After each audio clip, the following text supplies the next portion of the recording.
Well, hello everybody. This is a Powerstat I found at an investment property of ours in the garage. It's kind of crusty, but I'm going to see if it works. And if it does, then I'm going to clean it up, maybe give it a paint job. This is made by the Superior Electric Company, Powerstat. It's a vari-ac. It's a variable AC transformer, so you can dial a specific voltage in. These are good, let's say, if you're working on an old tube amplifier or something and it's popping fuses, you can't keep it alive long enough to diagnose where a short or a problem may be. So you can turn the voltage down and then test your circuits and fix the issue and then slowly bring it up. This does not have a ground on it. I'm sure one could be added. The power cord is kind of old and starting to crack up, but we're going to plug it in here and see if it works, because if it does not, there's no sense in going any further with it. So far everything's good. Give it a flick.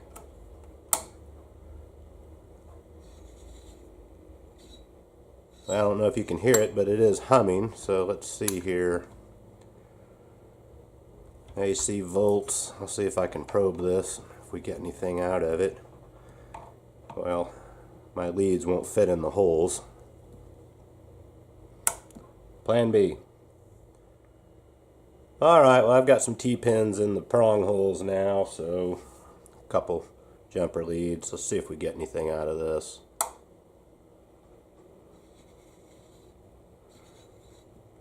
I can feel and hear it humming, but I'm not getting anything out of it, so let's unplug it.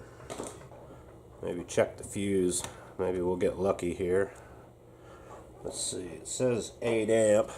Can't read that right now, but it looks like a slow blow fuse.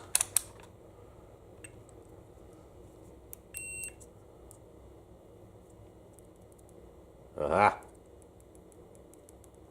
Got a pop fuse here. Let me dig around and see if I've got something like this. We'll move on.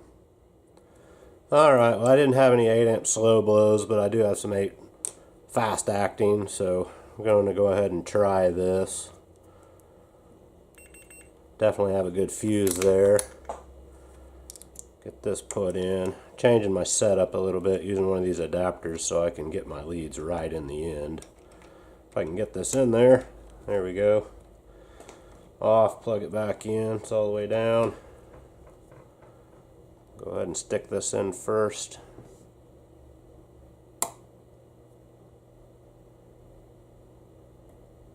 So I am getting some voltage. 4 volts, 8. Yeah. Bring it up. Let's bring it up to 120.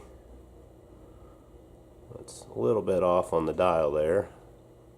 I can probably change that.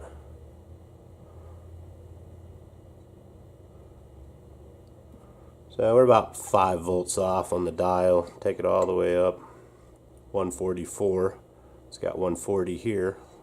A little adjustment of this knob probably take care of that. But hey, seems to be working, right?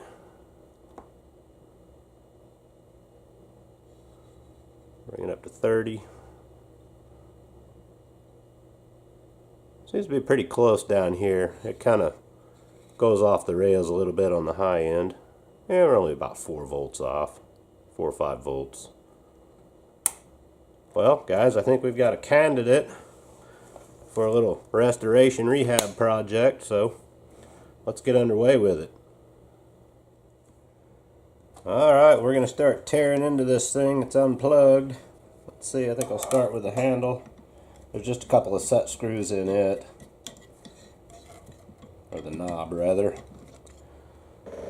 Nothing much to say there. It appears that in order to get this off, this whole casing has to come off first. There's a series of screws around it. Start taking them out. Hopefully the electrics in here have got eyelets and aren't just soldered, but it's going to be a big question mark based on what I think its age is. It's quite old, so may have to disconnect some solder joints, take pictures, make sure I get everything back where it came from. There's a couple more here. I'm thinking this top is just going to pull right off, but we're going to find out together. Got one more. There is an odd screw. That's the one that went up here. That's for my reference. Sometimes I come back and reference my own videos, so it's kind of good for documentation purposes. Well, that did just come right off. Little paint loss, whatnot. Hopefully I can get this off. That's riveted on there. That's going to take some cleaning and some masking to protect that. We'll handle that later. Let's see here. Get this turned back around. Something's still holding me. Oh, there's two right there. Try to get these out of the way.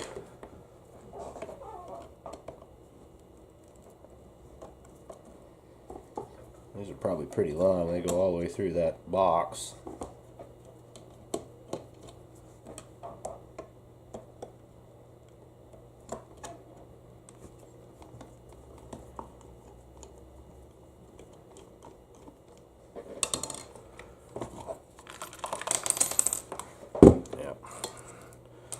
Alright, let's see if we can peel her back and look inside. Well, it's kind of a hodgepodge of both. There are some crimp connectors here. I don't know if those are factory or not, but they are there. And there is a little bit of soldering going on. It looks like I am going to have to decouple some of those things because I don't want anything in here when I go to paint it. So we'll start working on that. Alright, well, I've done my documentation for where all the wires are going, so I'm just going to try to get the ones with the spade connectors out so I can get this box out of my way and continue on with this.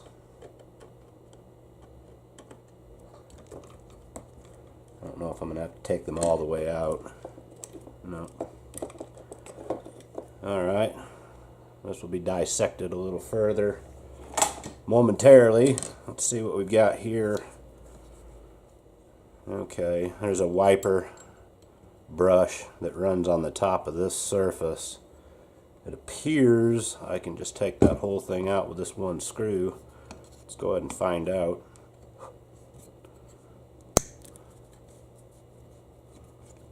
Appears that way.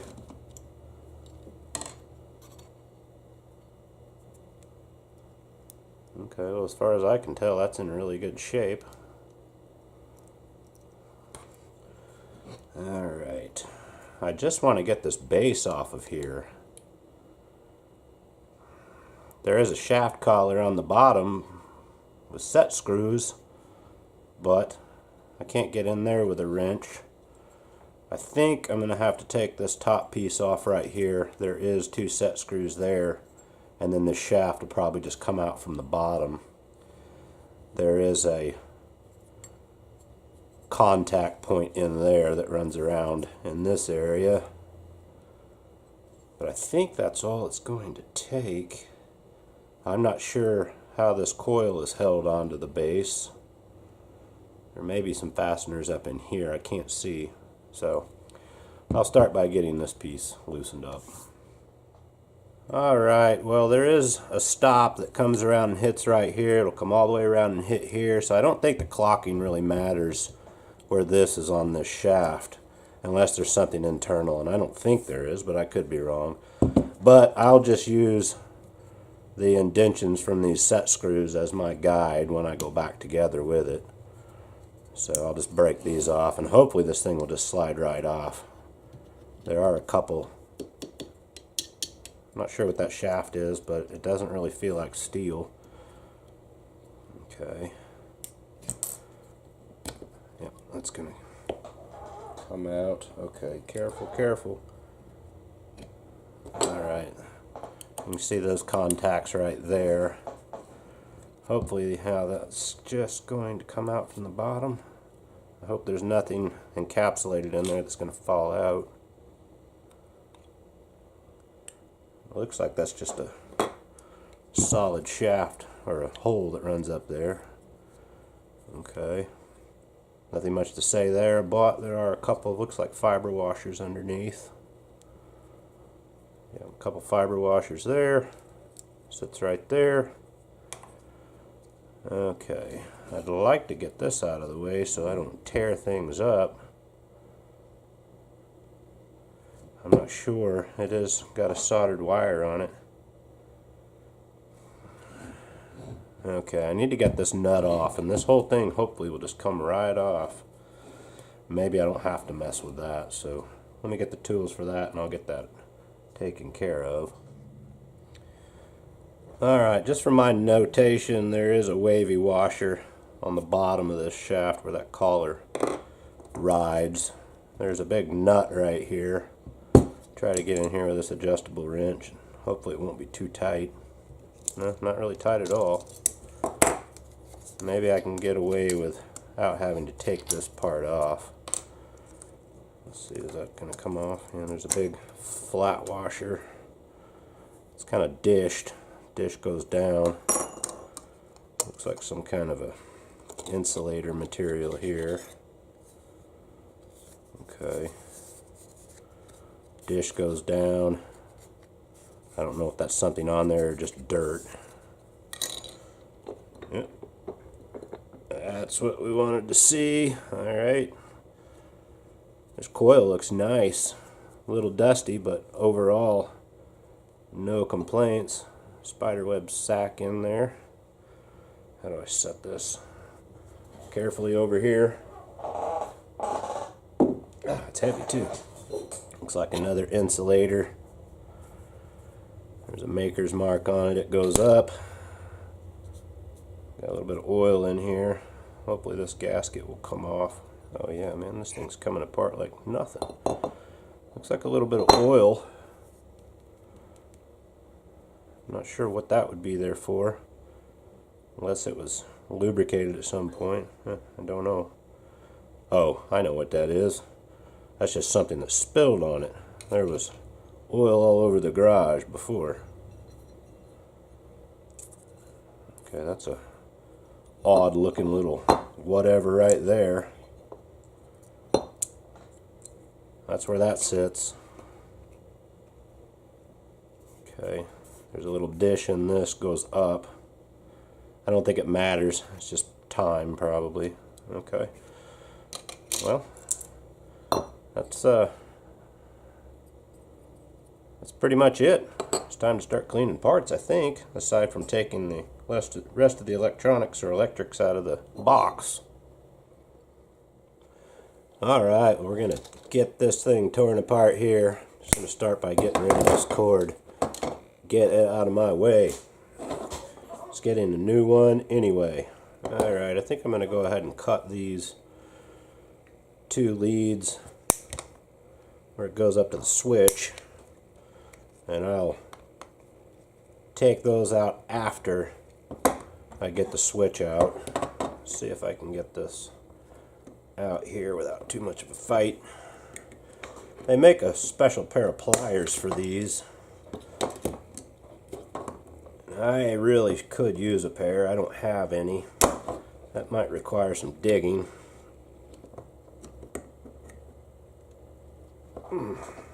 Okay, I'll come back to that later. Alright. Let's see. I'm going to go ahead and break this switch loose.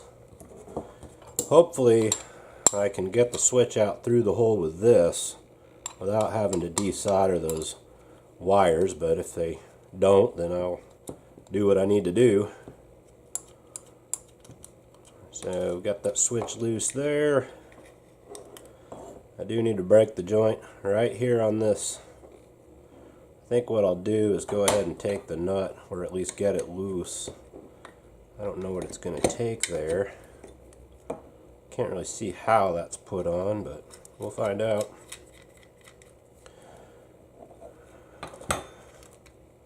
Alright, kind of need something to prop me up. Trying to get this to where you guys can see what I'm doing, but it may not work. Anyway, I'm going to try to suck the solder out of this if I can. Not real sure where it's soldered.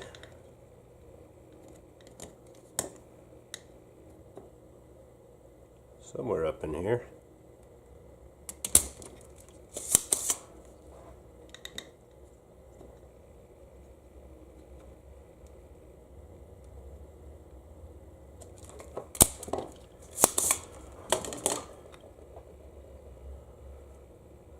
Okay, I think I see what's going on. It's just got a little tab that's bent around the eyelet. I'll try to melt this in here and kind of push it around if I can. It's probably going to take a screwdriver. Alright, I'll get a pick or a screwdriver in there and heat this up and get it off. No sense in showing all of that business. Alright, well I got that one out of there and I went ahead and tightened that back up. It's like a little junction bar that they've got bent around there. I've got to get this one off right here because I can't get this fuse holder out. So I'll do my best to try to show this. It's really hard. I really need to get my head over here, but I'll see what I can do. There's a big puddle of solder in here. Excuse me, I'm going to try to heat up. Suck it out. I'm not even pumped up.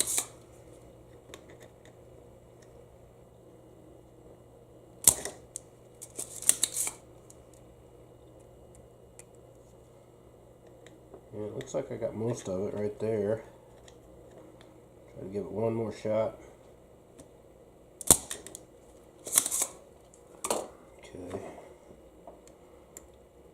So yeah, that's got a bend around it too. Trying to stick my point in there and open it up. Is that enough?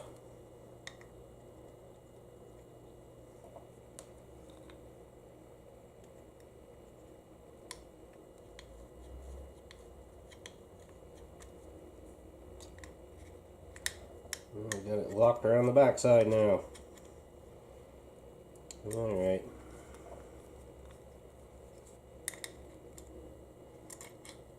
Okay.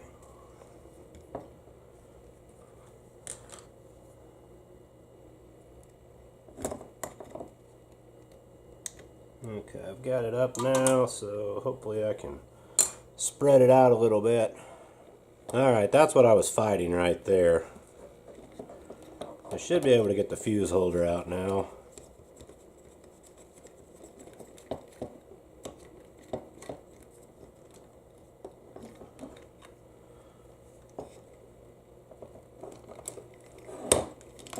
There we go.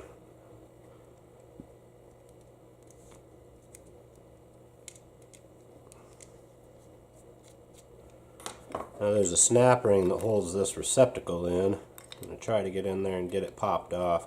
Like I said, I'm hoping I don't have to take these off the switch, or this one off the switch. But I'll do what I need to do. Here is the snap ring. Hopefully this won't fight me.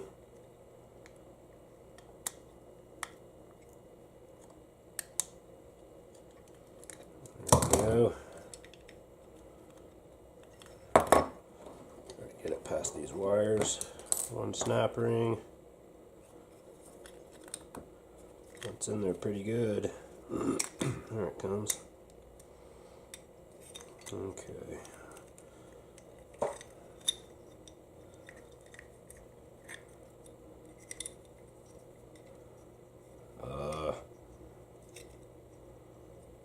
I don't think it's going to go. Try to get this wire down here first. Just winging it. Trying to do as little as possible.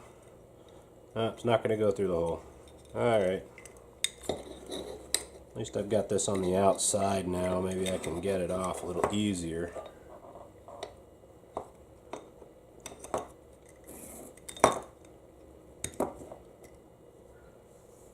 Alright.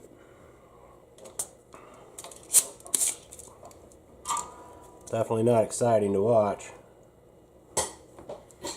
But we're doing it anyway.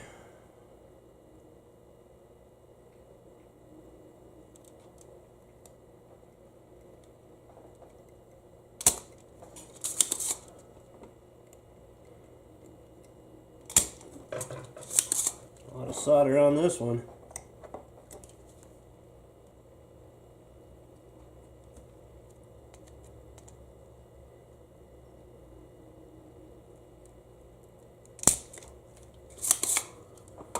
I believe I can pull it out now.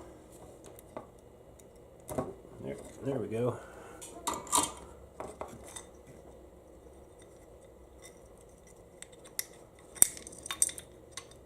All right.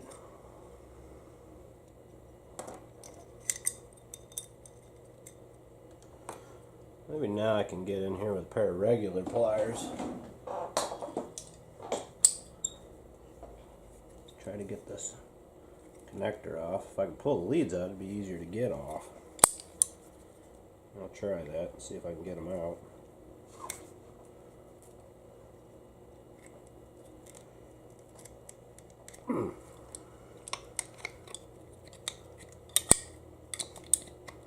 Come on. There we go.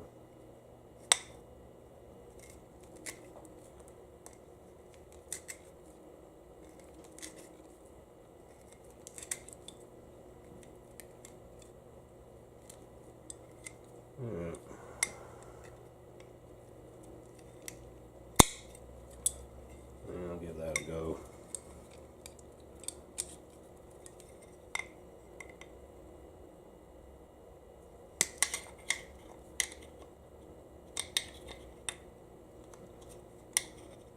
I hate these things. There. Alright. Get that out of there.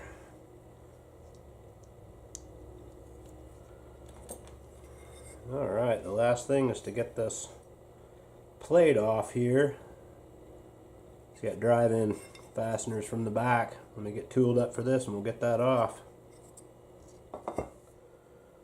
Alright, I'm going to drive these out from the back. I snapped my punch that would fit this on a different project, so I'm going to try to get it out with this one. Hopefully I can get it out far enough to pull it from the other side. Trying to do this without putting my head over there.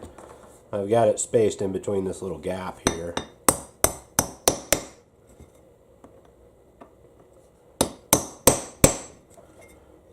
Alright, doesn't look like, oh yep, good, got lucky. Alright, there's one. Got to do this other side here.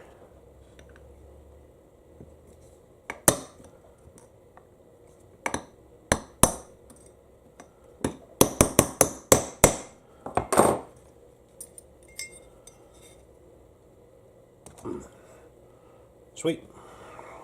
There's those little guys. And there's the nameplate. Alright, well I've got to get these off the switch here. And we'll just be doing a lot of cleanup in preparation for paint. There's one. These solder suckers really do come in handy for things like this. Just get it molten, come in and suck it right off there. If I can get this out of the hole, if there's anything left, you can clean it up with the sucker if you need to. So that's that. Alright, well I've got everything cleaned up. Pretty much all I did to this was just rinse it off, and I did use some contact cleaner to try to get most of the carbon off of this right here. Turned out well enough. The paint was in pretty bad shape on this. There was a lot of rust underneath it. So I ended up actually stripping the paint off. I was trying a product I already had called, it's by Clean Strip, called Strip-X Stripper, and it would not touch this stuff. So I went out and picked up some of this Rust-Oleum aircraft remover. That's a very odd name if you ask me, but it seemed to work pretty well. It did take me a couple applications for some tough areas, but it's now clean. I've de-rusted it with phosphoric acid. Anything you see that looks like rust is just something that's been converted. As far as the top goes right here, I used the Hapich Simichrome polish. I love this stuff. Just on a rag. There's some dings in it, but nothing I can do about that. So this is ready to be masked off and primed. Same deal with this. Paint was in pretty bad shape. Stripped it as well. Prime and paint that. And then the box here. Same principle.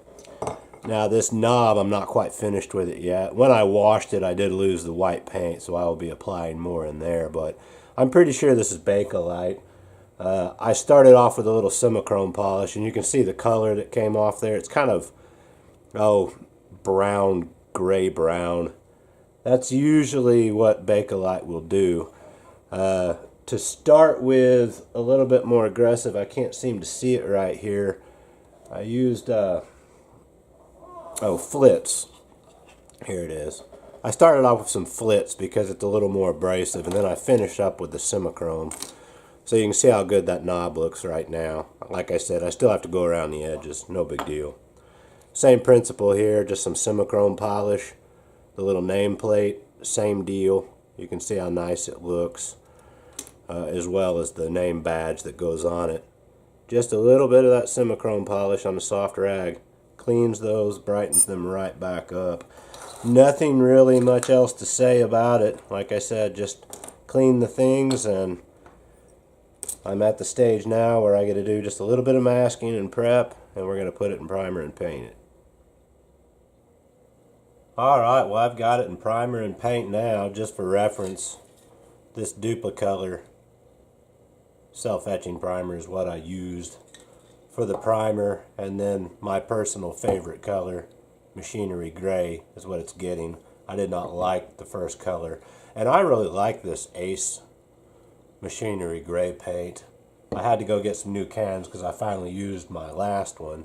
It's still soft, so I'm just going to show it as easily as I can. It actually turned out pretty nice, if you ask me. I shot this after dark, outside, in the wind.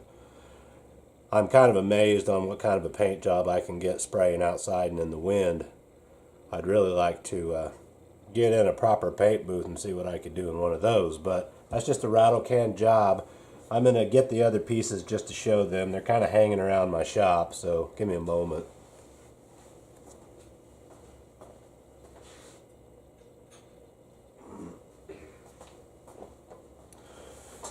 So here's the cover. It's extremely soft right now. I don't even know if I can get a hold of it. This is the last thing I shot about 15 minutes ago. I had to stop and eat dinner, but it too turned out pretty good. One more trip, and I'll be right back.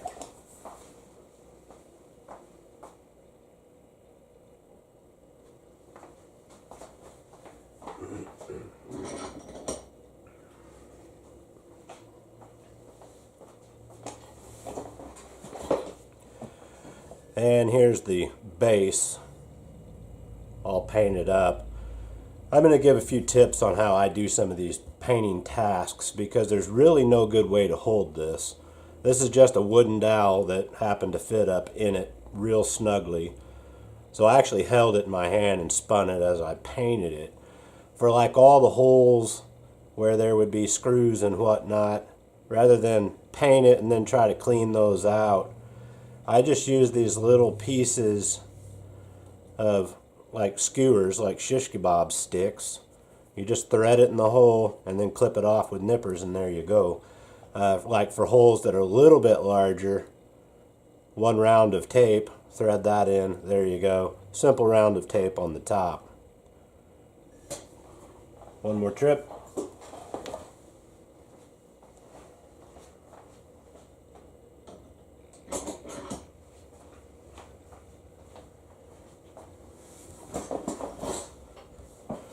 So for painting something like this, I really had no good way to hold it. So the way I attacked it is I did have a mask right here.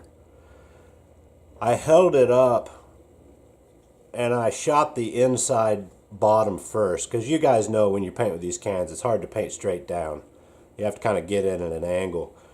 And then I held it up and I painted this top lip around here, and then actually set it down, and then walked around and finished the paint job on the inner and the outer perimeter.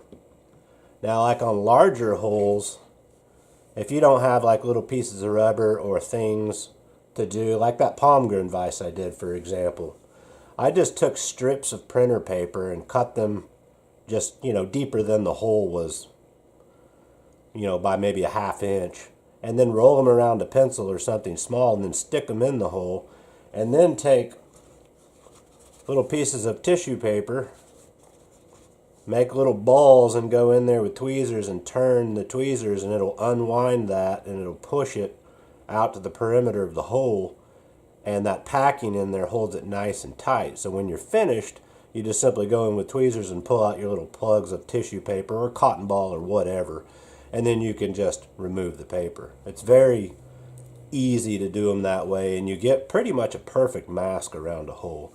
Just a few helpful tips there. I've got to let this thing cure out at least overnight. Like I said, it's extremely soft before I start manhandling it and putting things back together. Alright, well, we've made it over the top of the hill. We're going to go ahead and start putting this thing together now. Most of this is from my memory. I think this little piece that was right here was maybe a shim of some kind. Maybe to tilt the coil.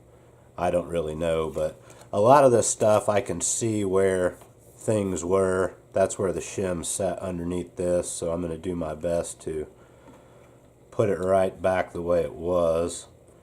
This had the maker's mark going up.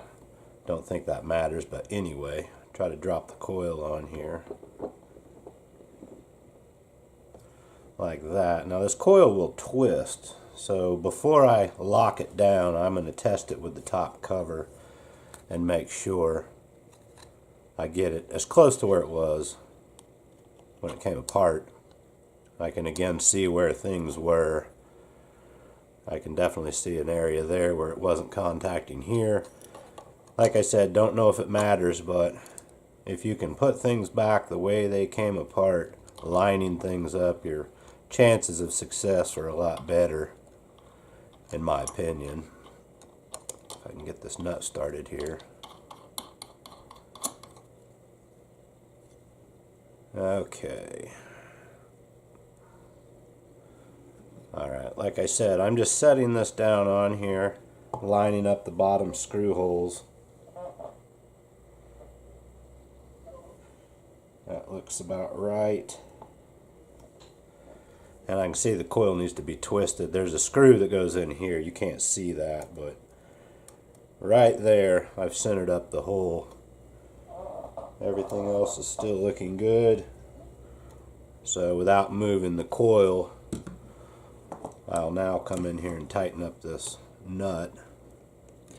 It wasn't very tight to begin with, so I'm going to go back with about what I thought it was, just like that.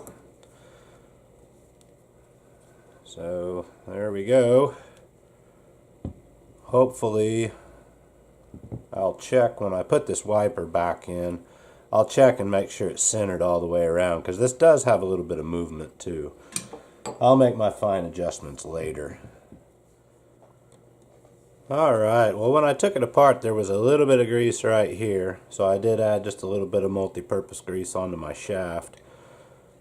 I'm pretty sure this is graphite, so I can't come up all the way, so I need to get these fiber washers on.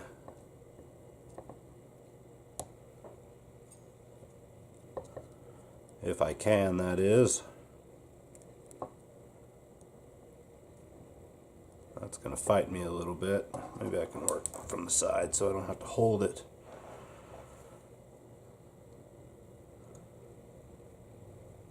There's one. Two, and then I need to sneak this up in here.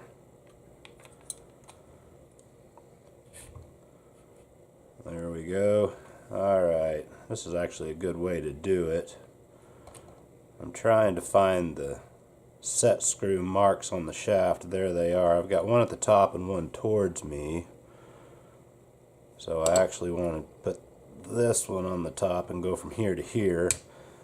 I've got one of the set screws out, so I can just look down there. line up this hole, tighten this one, and then put this set screw in, which is what I'm going to do. I've got to get my head over here, so let me take care of that real quick. Alright, everything's looking good. I need to go ahead and get the brush reinstalled and check its sweep. Which there's probably forgiveness in these, I don't know. Get this tightened up here.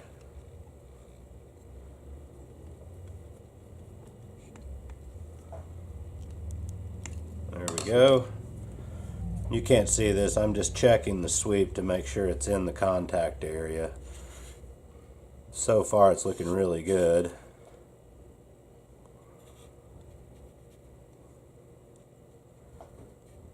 Yeah, I don't see anything wrong with that. The final test will ensure that everything's where it should be. Alright, this is usually where things start going off the rails with projects like this. Fresh paint, hammers, punches, soldering iron, stuff like that. I'm going to put this plate on here. I'm just going to stick a little bit of tape to help protect that in case I have a mishit. I'm putting the badge on the front right now. Definitely make sure I get it the right way. Looking good. See if I can get one of these pins in here without pliers.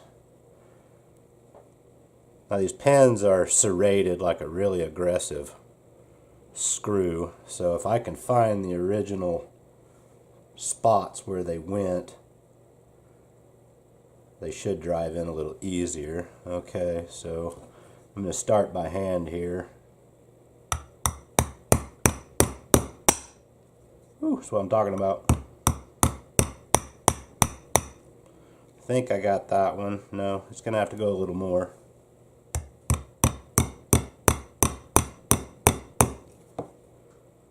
That one I believe went. I'm going to try to just set them with this punch.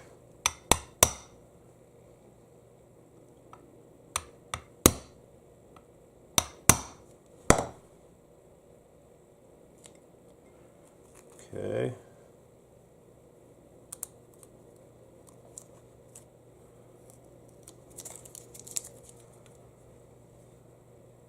Well, that's looking pretty good. Alright, I need to work out my plan of attack on all this wiring. I'm not concerned about any of the solder joints, I'm more concerned about this right here. I think I need to try to get my wire length established, get everything trimmed to the length I want, then go ahead and set this, and then maybe put in the receptacle, the fuse, the switch, and get all my wiring tucked in. I may be able to actually do a couple of these joints up here on the end of those leads. So that's where I'm going to go, and I'll show where I've gone once I get there. Alright, well I've got a new cord installed here, about 6 feet long. I'm not installing a ground into this. I'm going to stay original to the unit, but I will explain at the end of the video what can be done to add one outside of the unit without disturbing it. Okay, so I'm going to go ahead and try to put this in from the back side. I believe that's the way it was. Yes. See if I can push it up in there. There we go. This is where we're probably going to lose some paint.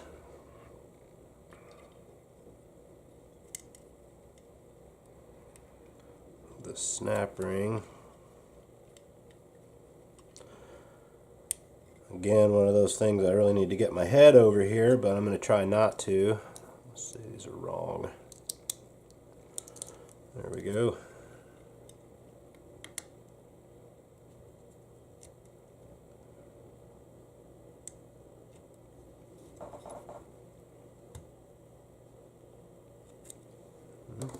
I may not lose any paint.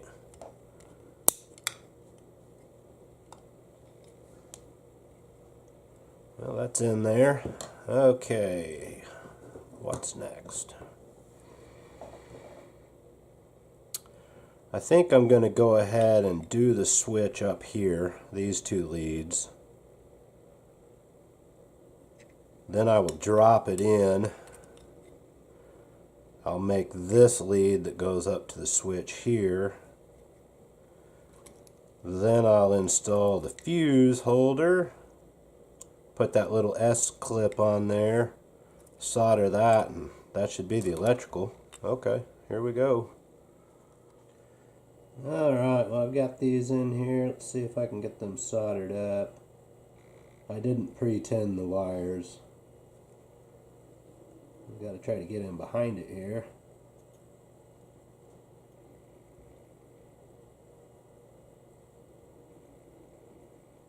It'll take a minute.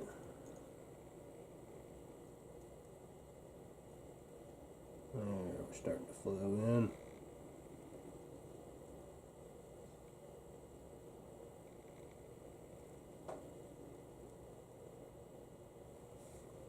Looks good. I think I'm going to have to reposition to do this back one. Maybe I can switch hands. Not very good unless I'm going southpaw. But we'll try it nonetheless.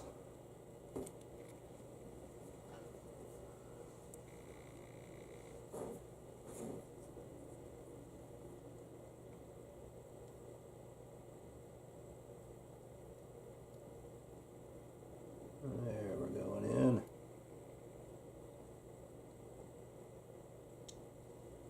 Looking good.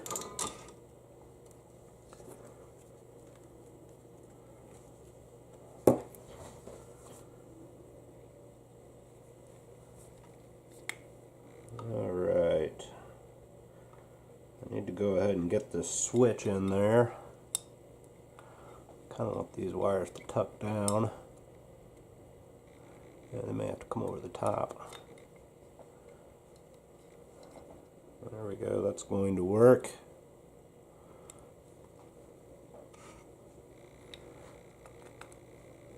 Alright, I'll get this nut put on here and tightened up. Alright, I did a little fast forward here. I went ahead and connected up this one wire to the switch, put in the fuse holder, put that little Z-bar link in there, whatever you want to call that. That's kind of where I'm at. This is the last connection. Let's see if I can get in here and make this without causing any damage. A little bit more there. Okay. And the last one is right here. I'm starting to fight with that cord again, getting things positioned where I want them. Try to hold it with my fingers here and feed on the other side.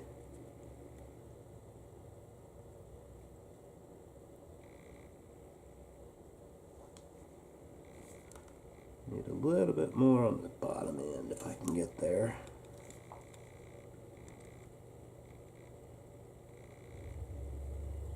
There we go. Alright, that completes this part. This thing's ready to go back together. Alright, well I've made my connections where everything came from. It's now time to buckle this box up here. So I'll get it installed and get these two fasteners put in. Well guys, we are almost finished. I'm going to go ahead and get all the screws put in loosely, and then I'll come back and tighten everything up.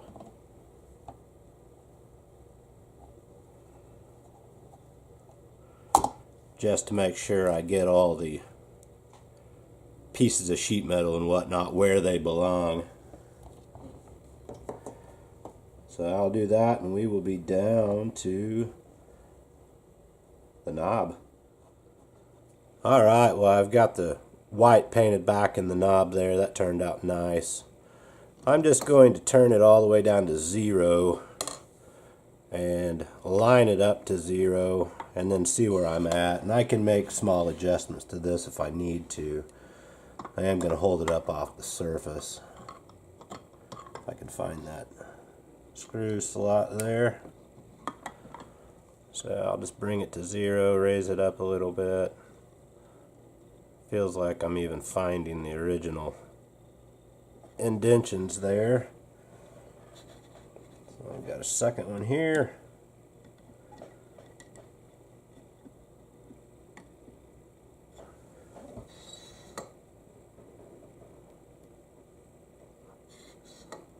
Alright, time to test it out.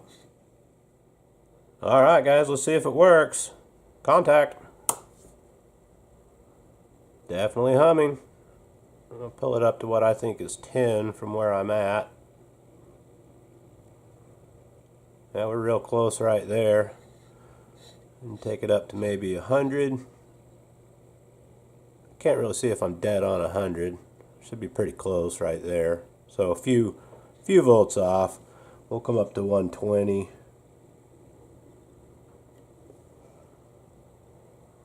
Four volts off right there, roundabout, and then up to 140, and we're at 144. So I evidently got it back the way it was in the beginning. If I choose to, what I could do is dial this down to 120 on my meter, let's say right there, and then just reset this over here. Now that will affect the low side somewhat, I believe, but it'd be better on the high side. But it definitely did work. Now, in terms of what I was saying about not putting a ground in there, one of the reasons I chose not to, because if I got a 3-lead cable here, I couldn't fit it into this connector. So in lieu of doing that and maintaining its originality, I can simply use 2 of these. Okay, it's not very pretty, but I can install one here with a ground lead that comes up to this screw, and then a loose wire, a ground wire, that runs down to the other end of the cord, which also has one of these installed. Connect it right here, and this would be grounded into the receptacle switch plate hole, right like that. So that would be a good way around or adding a ground to something like this. All in all, I'm completely pleased with how it turned out. Give you a little shot of it here. No complaints at all, based on what I was working with. So this is now ready for use, or somewhere down the line someone else is going to get a hold of it and say, man, that thing's nice, and it still works. So hope you guys enjoyed it. Thanks for watching, and good luck.